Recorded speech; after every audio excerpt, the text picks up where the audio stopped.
Hello hi, मी संध्या कुलकर्णी. आज वेगळं काहीतरी दाखवावं म्हटलं तुम्हाला रेसिपी. तर ते रेसिपी असं खरं सांगू का, उरलेल्या भाताची म्हणजे शिळ्या भाताची रेसिपी आहे. पण त्याला शिळा भात वापरू नका, ताजा भात वापरा. कारण आपण मुलांना खायला देतो, मुलांना शिळं खायला देऊ नये. आजकाल हे वातावरण बरोबर नसते म्हणून. किंवा मग सकाळचं संध्याकाळी खाल्लं तरी चालेल. माझा हा सकाळचा भात आहे आणि मी आता ही संध्याकाळी रेसिपी करते. जो 6 वाजले, आता 6 वाजता मी आता ही रेसिपी करते. आणि सकाळी शिजवलेला भात आहे. आता हा उरला होता. हे बघा, याला लागणारं साहित्य मी तुम्हाला सांगते की काय साहित्य लागते. हे बघा, याला लागणारं साहित्य हा भात. सकाळचा माझा भात उरलेला होता आणि आता मुलाला काहीतरी वेगळं पाहिजे, तेच नकोय म्हणून म्हटलं काहीतरी वेगळं करावं. म्हणून आता हा भात आहे, वाटीभर भात आहे. आणि याला वाटीभरात मी अर्धी वाटी म्हणजे याच्या निम्मे वाटी, जो वाटीभर भात आहे तर अर्धी वाटी मी डाळीचं पीठ घेतलंय आणि अर्धीच वाटी मी रवा घेतलाय आणि हीच अर्धी वाटी मी दही घेतलंय. याचं प्रमाण कसं आहे, एक वाटी जर तुम्ही भात घेतला तर अर्धी वाटी डाळीचं पीठ घ्या आणि अर्धी वाटी रवा घ्या आणि अर्धीच वाटी दही घ्या, असं याचं प्रमाण आहे. तर मी अर्धी वाटी सगळं घेतलं. एक वाटी भात, अर्ध्या वाटी बाकी सगळं अर्धा वाटी घेतलं. आणि त्याला लागणारा सोडा आहे आणि साधं मीठ आहे आपलं.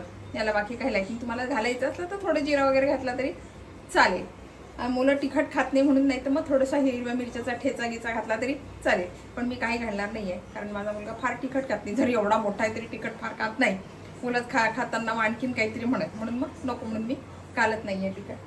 तर ही रेसिपी आता मी तुम्हाला सांगते.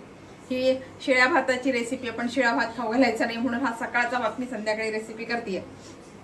तर आता ही रेसिपी कशी करायची मी तुम्हाला सांगते. हे बघा, मिक्सरचं भांडे घेतलं आणि याच्यामध्ये हा भात टाकते. छान शिजवलेला आहे, वाटीभर भात आहे आणि याला वाटीभर अर्धी वाटी डाळीचं पीठ घातलं.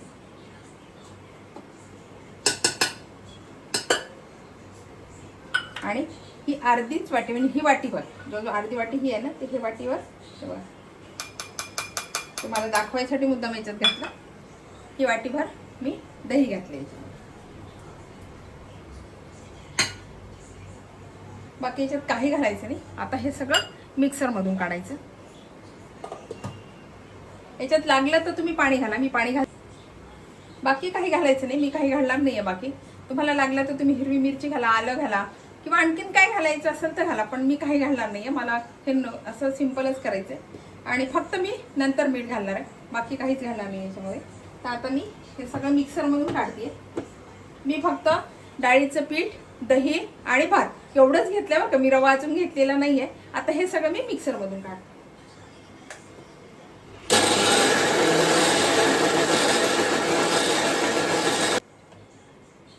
याला ना थोडं पाणी लागणार आहे म्हणून पाणी घालते.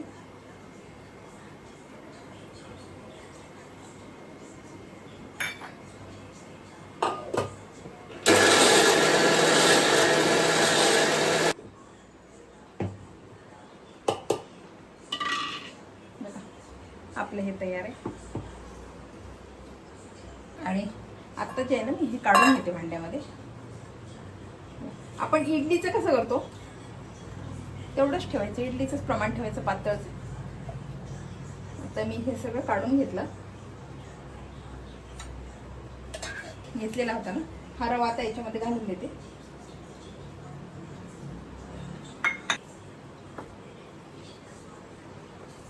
लागलं तर पाणी घालायचं, मला पाणी लागणार आहे याच्यामध्ये म्हणून मी पाणी घालते. दह्याच्याच वाटीत घेतलंय मी हे पाणी. आता हे पाणी मी सगळं याच्यात घालून देते.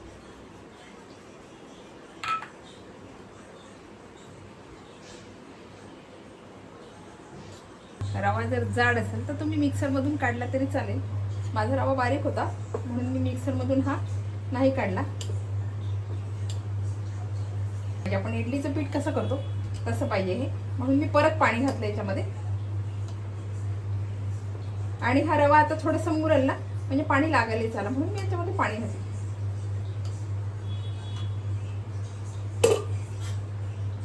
आता आपल्याला हे असं पातळ पाहिजे. बघा, हे असं पाहिजे आपल्याला. आणि आता ह्याच्यामध्ये ना मी मीठ घालून घेणार आहे. तर थोडंसं मीठ घातलं.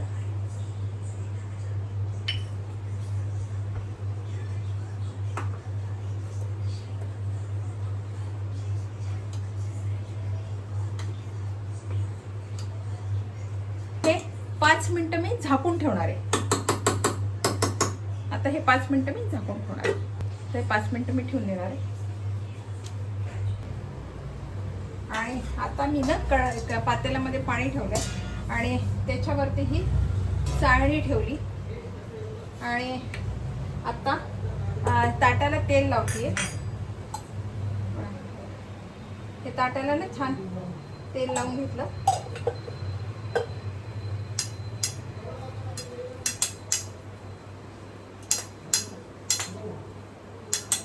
पूर्ण ताटाला तेल लाव. आणि हे जे पीठ आहे ना आपलं, आता याच्यामध्ये सोडा घालतीये आणि हे छान दळून घेते.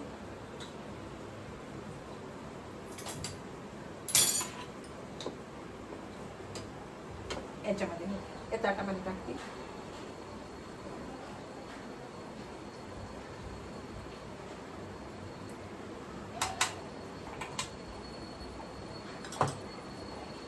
आणि ही फुलणार आहे म्हणून मी थोडंसं पूर्ण ताट भरलेलं नाहीये, थोडी जागा ठेवली आहे मी ताटात. पूर्ण ताट गच्च नाही भरलं. आणि आता हे मी याच्यात ठेवते.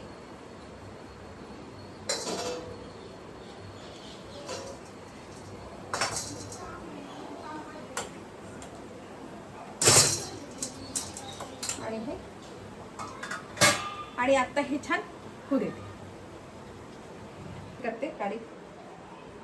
काही लागलेलं आपण केकचं कसं बघतो की केक झालाय का, केक झाला असेल तर आपल्या याला टूथपिकला काही लागत नाही. तसं आता मी याला बघितलं, याला काहीच लागत नाही. याचा अर्थ आता हे आपले झाले. आता थोडं हे थंड होऊ देते. थंड झाले की याचे तुकडे करायचे. बघा मी आता हे आपल्याला जसे पाहिजे असे याचे तुकडे करून घ्यायचे.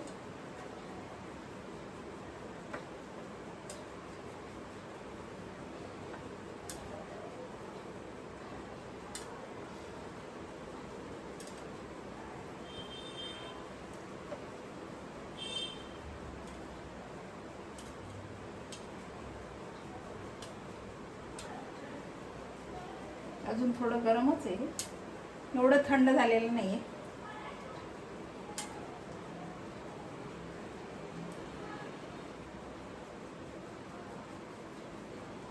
आता ना मी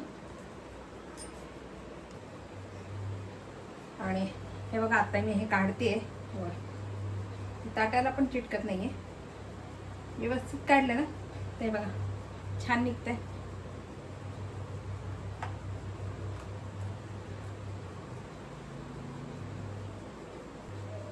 छान अशी तुकडे आता निघाले आपली.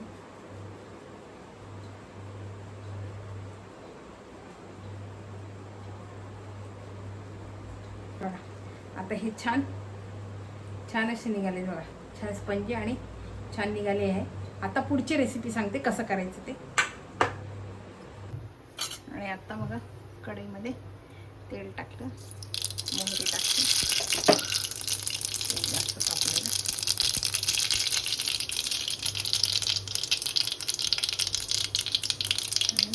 थोडे ना पांढरे तीळ घातले. आणि आता जे आहे ना हे सगळं घालून घ्यायचं.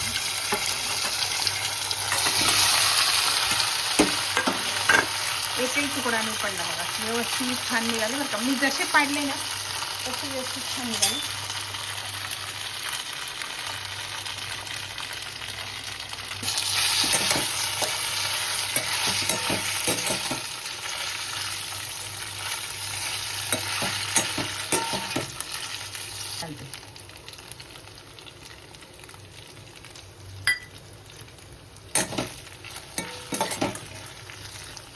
आणि थोडी याला वाफ.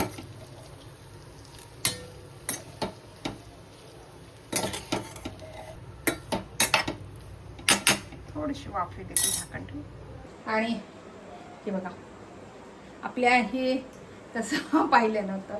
शिळ्या भाताची रेसिपी तयार आहे बरं का. हां थोडी मेहनत घ्यावी लागते हां, पण खरं म्हणजे का मुलं खातात, आवडीनं खातात आणि वेगळं काहीतरी मुलांना मिळते. हे बघा, ही शिळ्या भाताची रेसिपी तयार आहे.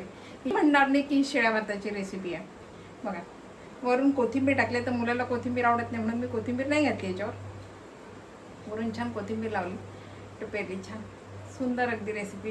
इतकी छान झाली नाही आणि मऊसूत अगदी स्पंजी. बघा, ही शिळ्या भाताची रेसिपी तुम्हाला कशी वाटली, आवडली का? आवडली असेल तर लाईक शेअर सबस्क्राईब करा बरं का मला, म्हणजे असे नवीन नवीन व्हिडिओ तुम्हाला बघायला मिळतील. बाय.